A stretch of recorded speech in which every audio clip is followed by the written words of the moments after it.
So thank you all for coming out for this great book signing, and I love the wedding cake. We crossed paths on the street just the other day, and you gave me a copy of the book, and you have really created something that's perfectly charming and hits just all the right notes. And the page that stands out for me was when our protagonist is first digesting the news of his uncle's wedding, and he starts thinking, our family will get larger. I'll have another uncle. More presents for me.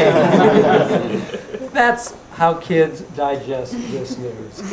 And I think all of the negative noise that we hear about how this is somehow damaging to families or damaging to children, we all know it's nonsense. I have a cousin, a woman who's a few years older than I am, and she had been married for many years and had 3 children when she fell in love with a woman and decided to come out. And I think there was a 10-year-old boy, 15-year-old girl, and a 17-year-old boy. And I said, well, how did your children react when you told them the news? And she said, well, the 17-year-old ran away for 2 days. The 15-year-old wouldn't come out of his room, or out of her room for a few days. And the 10-year-old said, what's for dinner? And so you're really moving the ball forward. And so we're so appreciative of the creativity and the purpose of clarity that is so demonstrated in this book. We've got a bill this year that we've just introduced, which will require that LGBT history be taught in public schools throughout California as a part of curriculum. And my predecessor, Senator Sheila Kuehl, had a very similar bill in 2006, put it on Arnold Schwarzenegger's desk, and he vetoed it. But in light of all of the bullying that's going on and the tragic suicides, we thought it was the perfect time to bring this back. And I think it's books like these and the kind of effort we got behind this curriculum bill don't just benefit LGBT youth.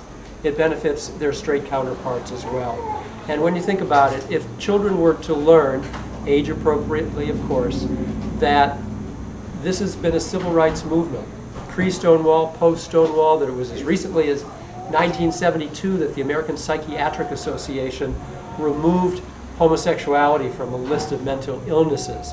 And not long after that, states, not unlike California, repealed what were known as sodomy laws, which made it a felony for consensual adults to have relations. Not long after that, or around the same time, people like Harvey Milk were running for public office.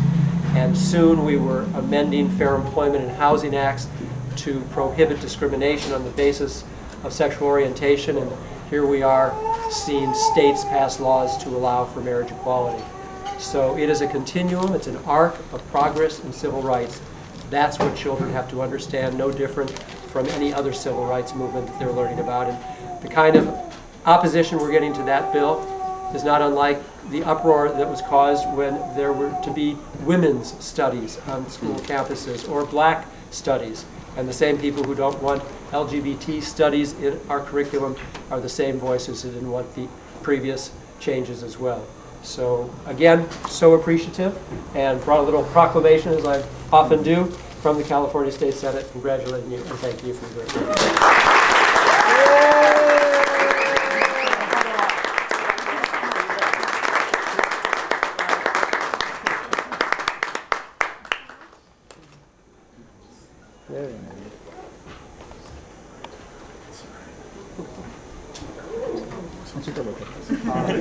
Thank you. Thanks for letting me have a moment. Too bad. Thank you. Thank you. Thank you for the great book.